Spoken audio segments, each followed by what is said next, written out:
పాదారవింద శతకం నందలి 64వ శ్లోకానికి ప్రవేశించాం. ఇందులో పాద ధ్యాన ఫలాన్ని చెప్తూ ఆ పాదాలని వర్ణిస్తున్నారు. అంటే కొన్ని శ్లోకాల్లో వర్ణన ఉంటుంది, కొన్ని శ్లోకాల్లో అది చేసినందువల్ల వచ్చే ఫలితాన్ని కూడా చెప్తున్నారు.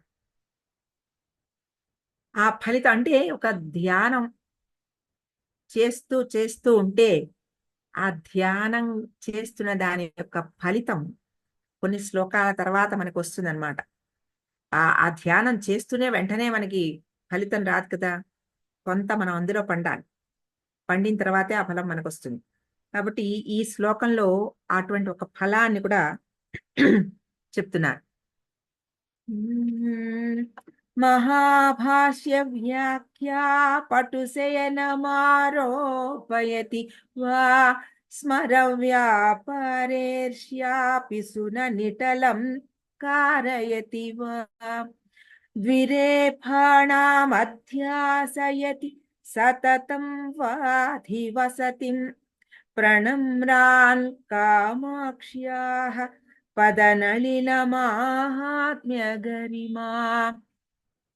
పదనళిన మాహాత్మ్య గరిమ. పదనళినము అంటే పద సరోజము, నళినము అంటే సరోజము, పదకమలము. మహాత్మ్య గరిమ, ఆ ఆ మహాత్మ్య యొక్క గరిమ అంటే ఎంత గొప్పదో, ఎంత ప్రభావం కలిగిందో ఈ పాద ఆ ధ్యానం చెప్తున్నారు ఇందులో. కామాక్ష్యాహ, అమ్మవారిని సంబోధన, కామాక్షీదేవి యొక్క పదనళిన మహాత్మ్య గరిమ, పాదకమల ప్రభావాతిశయం అంటే పాదకమలముల యొక్క ఆ గొప్పతనం. ప్రణమ్రాన్, నమస్కరించు వారిని. మహాభాష్య వ్యాఖ్య అంటే మహాభాష్యమును వ్యాఖ్యానం నందు ఒక చేయగలిగిన ఒక గొప్పతనాన్ని. పటుశయనం, ఆ శేషశయ్యను. వా కాని, ఆర్ అనే వా అనే దానికి అర్థం ఆరోపయతి, ఎక్కించును. స్మర వ్యాపారేర్ష్య, స్మరుడు అంటే మన్మధుడు కదా. ఆ మన్మధుడి యొక్క మన్మధుడి యొక్క వ్యాపారం ఏమిటి? రోజు అందరి మనసులని ఆ కోరికల వైపు పంపిస్తూ ఉండడం, ఆ బాణాలేసి వాళ్ళలో కోరికలను పుట్టిస్తూ ఉండడం, అది ఆయన వ్యాపారం. స్మరం వ్యాపార ఈర్ష్య, వ్యాపార ఈర్ష్య, ఆయన పట్ల ఈర్ష్య అనేది మామూలుగా మనం జెలసి అని ఒక అర్థం చెప్పుకుంటాం, కానీ ఇక్కడ ఆగ్రహం అని మనం అర్థం చేసుకోవాలి. ఇక్కడ ఆయన మన్మథ చేష్టల ఎందు ఒక ఆగ్రహాన్ని, పిసున నిటలం సూచించు నిటల ఫాలము గలవానిగా. అంటే ఒక ఆగ్రహాన్ని వ్యక్తపరచడానికి నిటలం అంటే ఫాలభాగం, ఈ ఫాలభాగాన్ని పిసున అంటే సూచించడం. మనం ఆగ్రహాన్ని ఎలా సూచిస్తాం? కనుబొమ్మలు ముడేసి కదా. కనుబొమ్మలు ఇలా పెట్టామంటే చాలా కోపంగా ఉన్నట్టు అర్థం. కాబట్టి కనుబొమ్మలని ఇలా ముడవడం అనేది స్మరుడు యందు కనుబొమ్మల్ని ముడవడం అనేది ఎవరి యొక్క లక్షణం? రుద్రుడి యొక్క లక్షణం. అట్లాగా. తర్వాత వా కాని, కారయతి చేయించును, సతతం ఎల్లప్పుడూ, ద్విరేఫాణం తుమ్మెదల యొక్క. ద్విరేఫాణం అంటే ఈ రేఫము అంటే సంస్కృతంలో రా అక్షరం. ద్విరేఫలు అంటే భ్రమరం అనే మాటలో 2 రాలు ఉన్నాయి. భ్రమరం భా కింద రావత్తు, మా రా అంటే ద్విరేఫలు. ద్విరేఫలు కలిగినది భ్రమరం. కాబట్టి ఇలా చాలా ఒక మంచి ఆ మాటను ఎలా చొప్పించారనమాట. ద్విరేఫాణ అంటే తుమ్మెదల యొక్క అధివసతిం నివాసమును. వా కాని, తుమ్మెదల యొక్క నివాసం ఏమిటి? కమలం, పువ్వు కమలంలోనే ఉంటాయి అవి ఎప్పుడు భ్రమరాలు. అధ్యాసయతి, అధిష్ఠింపచేయును. ఇది అంటే అమ్మవారి యొక్క పాదధ్యానము ఈ శేషశయ్యని అధిరోహింపచేస్తుందిట. స్మరుడి వ్యాపారముల యందు మనకి ఆగ్రహం వచ్చేలా చేస్తుందిట. తర్వాత ఈ ద్విరేఫాణాం అధివసతి అధ్యాసయతి అంటే ఎక్కడైతే భ్రమరాలు ఎప్పుడూ కొలువు ఉంటాయో అటువంటి కమలముల యందు ఆ పైన అధిరోహింప చేస్తుందిట. అంటే 3 చెప్పారు ఇందులో. ఈ మూడిటికి మనం అర్థం చేసుకుంటే కొంచెం లోపలికి వెళ్తే యాక్చువల్గా పతంజలి గురించి మనం తెలుసుకోవాలి ఇక్కడ. పాణిని అనే ఆయన వ్యాకరణ సూత్రాలని రాశారు. మనకి సంస్కృతానికి మూలం అదే, ఆయన వ్యాకరణమే. సంస్కృత భాషకి మూలం ఆయన వ్యాకరణ ఆ శబ్దాలకి అంటే ఎలా పలకాలి అనే దానికి ఆయనే ఆ గ్రంథాన్ని రచించారు. అష్టాధ్యాయి అంటారు, పాణిని అష్టాధ్యాయి అని. ఆ అష్టాధ్యాయులు 8 భాగాలది. ఆ 8కి ఆ భాగాలని మామూలుగా అర్థం చేసుకోగలిగిన శక్తి సాధారణమైన మన శక్తికి తగినది కాదది. ఆ ఆ పాణిని రాసిన అష్టాధ్యాయికి వ్యాకరణ మహాభాష్యం అంటారు. అటువంటి భాష్యాన్ని రాసింది పతంజలి. ఆ మహాభాష్యం అందుకని ఉత్తగా భాష్యం అనలేదు, అది అద్భుతమైన ప్రక్రియ కాబట్టి దాన్ని మహాభాష్య వ్యాఖ్య అన్నారు. అటువంటి మహాభాష్య వ్యాఖ్య పతంజలి రాశాడు. ఆయన రచించిన ఆ సంస్కృత వ్యాకరణ గ్రంథమే సంస్కృత భాషకి బాగా మూలమైన గ్రంథం. అంటే అర్థం చేసుకోవడానికి కావాల్సిన దానికి సూత్రాలన్నీ ఆయన రాశారు. ఆ సూత్రాలన్నిటినీ కూడా వివరిస్తూ భాష్యం రచించారు పతంజలి. ఈ పతంజలి రాసిన మహాభాష్య వ్యాఖ్యానం అనేది సాధారణమైన విషయం కాదు. ఆయన ఎలా రాయగలిగాడు? పతంజలి ఎవరు? సాక్షాత్తు విష్ణుమూర్తి అధిరోహించిన ఆదిశేషువు తల్పం ఏది ఉందో అది ఆ పతంజలి. ఆదిశేషువు రూపమే పతంజలి అని చెప్తారు కదా. కాబట్టి అటువంటి అద్భుతమైన ఆ ప్రక్రియ రాయగలిగాడు అంటే అది ఆయనకి ఉన్న ఆ శక్తి, ఆ విష్ణుమూర్తి నుంచి వచ్చిన ఆ శక్తి. కాబట్టి అటువంటి అద్భుతమైన గ్రంథ రచన చేయగలిగిన అటువంటి శక్తిని అమ్మవారి పాదధ్యానం ప్రసాదిస్తుందిట. ఇది మొదటిది. ఎలాగా ఈ శక్తి వస్తుందిట అంటే అమ్మవారి పాద నమస్కారం చేసినప్పుడు భావనలోనే, భావన మాత్రంగా ఆ పాదాల దగ్గర తల తాకించినప్పుడు ఆ పాదాల నుంచి వచ్చిన ఒక అద్భుతమైన శక్తి మనకి తలలో అంటే సహస్రార చక్రంలోకి అక్కడ టచ్ అయ్యి అది ఒక ఇనిషియేషన్ లాగా అన్నమాట. అక్కడ నుంచి మన లోపలికి ప్రవేశిస్తుంది అనమాట అటువంటి శక్తి. ఆ శక్తే, అదే తెలివితేటలుగా మనం భావన చేస్తాం. అంటే ఏదైనా ఒక విషయం అర్థం చేసుకోవాలంటే ఇప్పుడు ఊరికొకసారి చూస్తూ ఉండండి, కొన్ని చదువుతూ ఉంటాం, అది 3-4 సార్లు మనం చదివితే కానీ అది మనకి అర్థం కాదు. ఆ విషయం ఏం చెప్తున్నారు ఇందులో మళ్ళా మళ్ళా మళ్ళా మళ్ళా చదివితే అలా. ఇప్పుడు ఎవరైనా చెప్తున్న విషయం కూడా చెప్పినప్పుడు వినంగానే అర్థమైపోయినట్టు ఉంటుంది. కానీ తర్వాత మళ్ళా మనం నెమరేసుకుందాం అని ప్రయత్నం చేస్తే రాదది మనకి, ఆ ఊహలోకి రాదు. ఎందుకంటే అది అర్థం చేసుకోగలిగిన శక్తి ఇంకా మనలో రాల.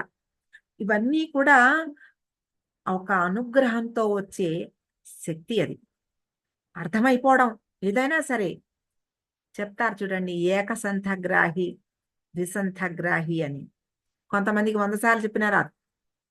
ఒక్కొక్కళ్ళకి ఇలా చదవంగానే వాళ్ళకి అర్థమైపోతుంది. అంటే అద్భుతమైన తెలివితేటలు, అది భగవంతుడిచ్చిన వరం. అటువంటి ఆ వరం లేనివాడైనా ఇప్పుడు మనకి మూకకవే సాక్షాత్కారం, ఆయనే మాటే లేనివాడు, అసలు భాష ఏముంటుందో తెలియనివాడు, ఇటువంటి అద్భుతమైన ఇటువంటి పదాలని రాయగలిగిన ఆ నేర్పు శక్తి ఎలా వచ్చింది ఆయనకి? అమ్మవారి యొక్క శక్తే కదా, ఆ పాద శక్తే కదా. అటువంటి ఆ పాద ధ్యానము, ఆ పట్టు మహాభాష్య వ్యాఖ్య పట్టుసేనం ఆరోపయతి, అటువంటి ఆ శయ్య మీదకి ఎక్కించి కూర్చోబెడుతుందిట అమ్మవారి పాద ధ్యాన శక్తి. ఏమీ రాని వాడికి కూడా అన్నీ అర్థం చేసుకోగలిగిన శక్తి వచ్చి, అలా ఈ శయ్య అనే మాట ఒక పరుపు, మంచం, మంచం మీద ఉన్న పరుపు కలిపి శయ్య అని అర్థం చేసుకోవచ్చు. ఈ కవిత రీతిలో శైలి అనే మాటని కూడా శయ్య అంటారంటే, ఒక అద్భుతమైన కవితా రీతి ఉంటే ఆ శయ్య అద్భుతమైన శయ్య, శైలి లాగా అన్నమాట. అటువంటి గొప్ప మాటలు పలికించగలిగిన నేర్పుని ప్రసాదిస్తుందిట. ఎలాగైతే ఆ ఆదిశేషుడి కల్పాన్ని విష్ణుమూర్తి అధిరోహించాడో, అటువంటి ఆ శక్తిని అమ్మవారి పాద ధ్యానము ఆ సాధకుడికి ఎంత అల్పుడైనా అటువంటి అద్భుతమైన ఆ శక్తిని అమ్మవారి పాద ధ్యానం ప్రసాదిస్తుందిట. అది ఒకటి. ఇందులో 3 చెప్పారు. తర్వాత రెండోది, స్మర వ్యాపారేర్ష్య పిసున నిటలం కారయతి. అంటే స్మరుడి యొక్క వ్యాపారం ఏమిటి? సాధారణంగా కోరికలని మనలో ప్రేరేపిస్తూ ఉండడం. అది కావాలి, ఇది కావాలి, ఇది కొనుక్కోవాలి, అది తినాలి, ఇది చూడాలి, అది పొందాలి, అది నా దగ్గరే ఉండాలి. ఇలాంటి కోరికలన్నీ కూడా ఆ మన్మథుడు ఇస్తూ ఉంటాడు. మోక్షం కావాలనే కోరికను కూడా మన్మథుడు ప్రసాదిస్తాడు. అది కూడా మన్మథుడిచ్చేదే.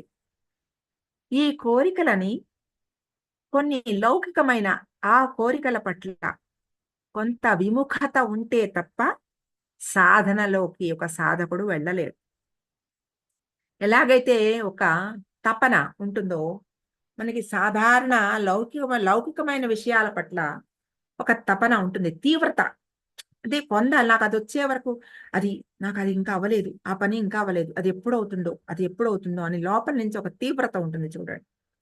ఆ తీవ్రత మనకి దురదృష్టవశాత్తు మంచి విషయాల పట్ల ఉండదు.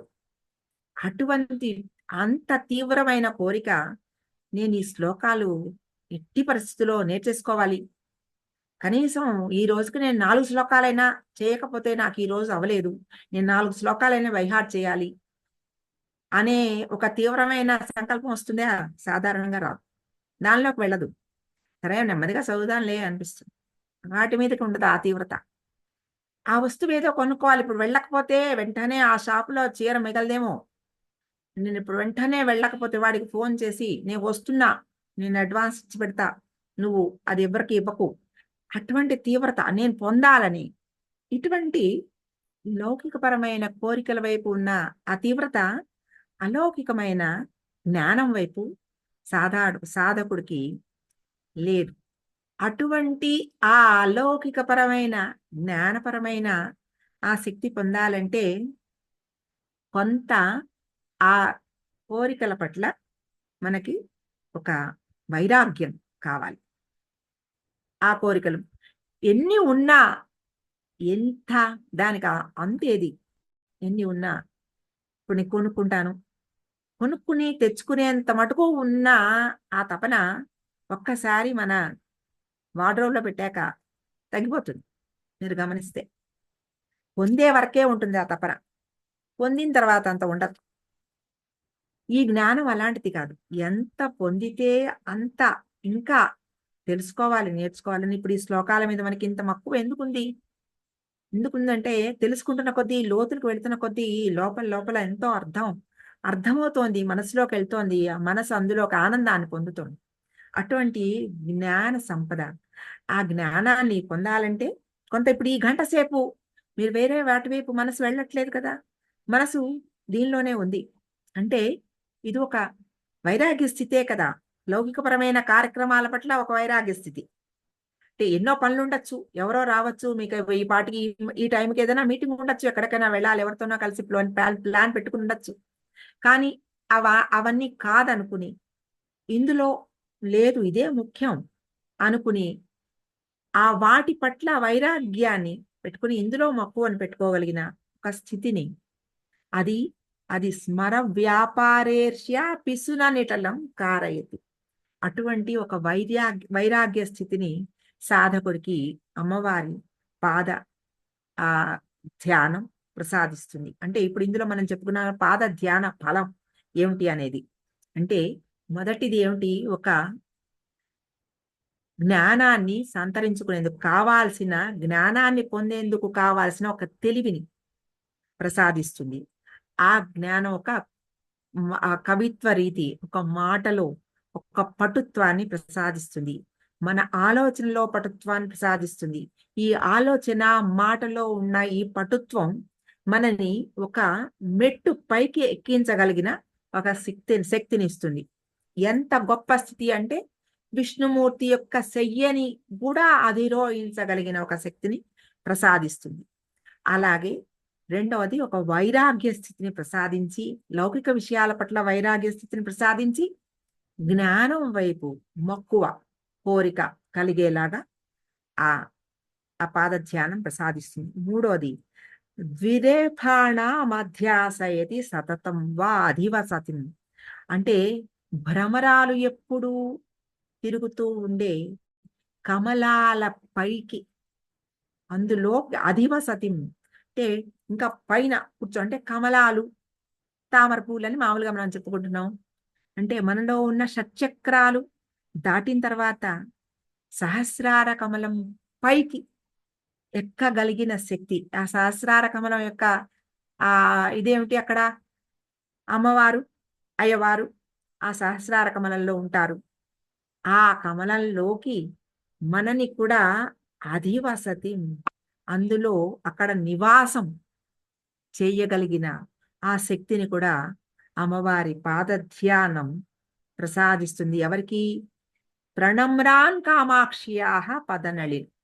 ఎవరైతే ఆ అమ్మవారి పాదకమలాలకి నమస్కారం చేస్తున్నారో వాళ్ళకి ఇటువంటి గరిమ, మహాత్మ్య గరిమ, అటువంటి గొప్ప మహిమని ఆవిడ చూపిస్తుంది అని, ఇది ఒక భావం.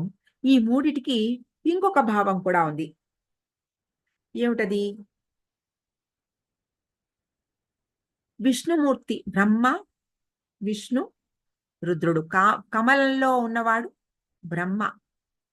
తర్వాత స్మరుణ్ణి సంహరించినవాడు రుద్రుడు.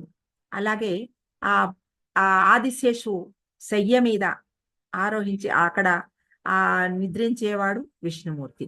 అంటే ఈ మూడు స్థితులు, బ్రహ్మ, విష్ణు, మహేశ్వర స్థితులు, ఈ మూడు కూడా అమ్మవారి కల్పనయే కదా, ఆవిడ నుంచి వచ్చినవే ఇవి.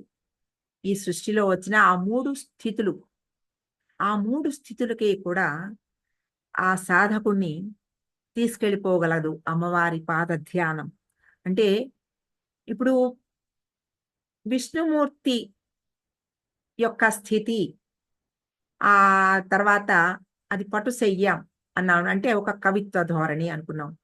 అటువంటి ఇప్పుడు ప్రతి సాధకుడు నేను ఆ బ్రహ్మ, విష్ణు, మహేశ్వరుల స్థాయికి వెళ్ళిపోవాలని కోరిక ఉండక్కర్లేదు.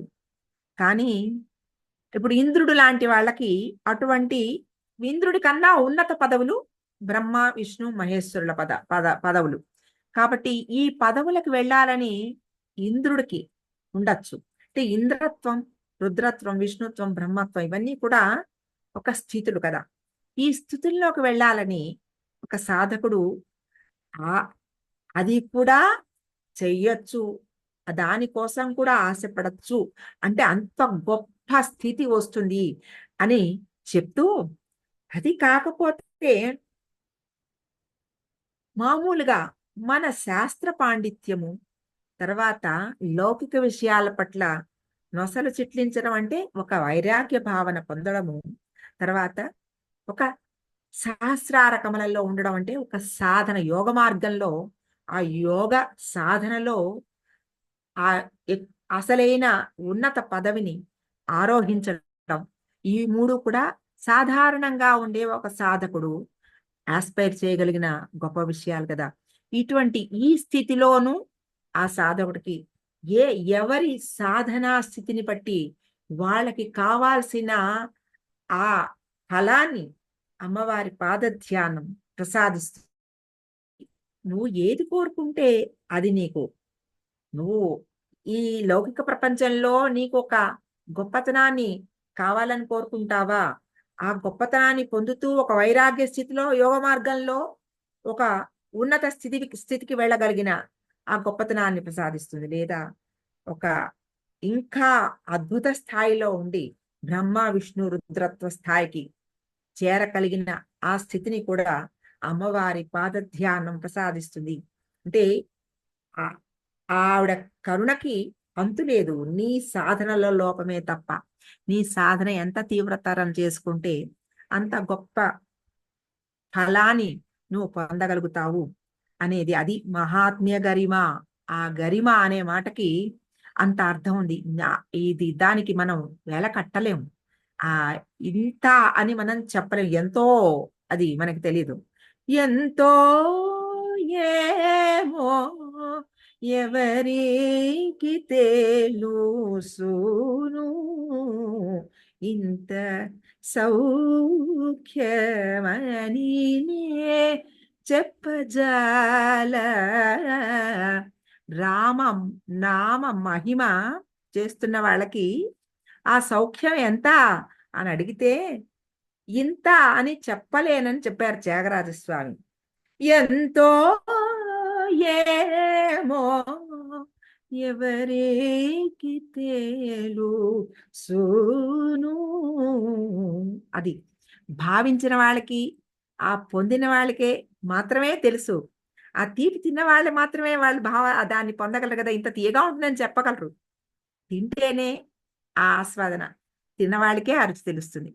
కాబట్టి అటువంటి ఆ భావాన్ని అమ్మవారి పాద ధ్యానం చేసి ఆ గరిమ, మహాత్మ్య గరిమని మనం కూడా పొందడం కష్టతరం కాదు, చాలా సులభం అని చెప్పేశారు.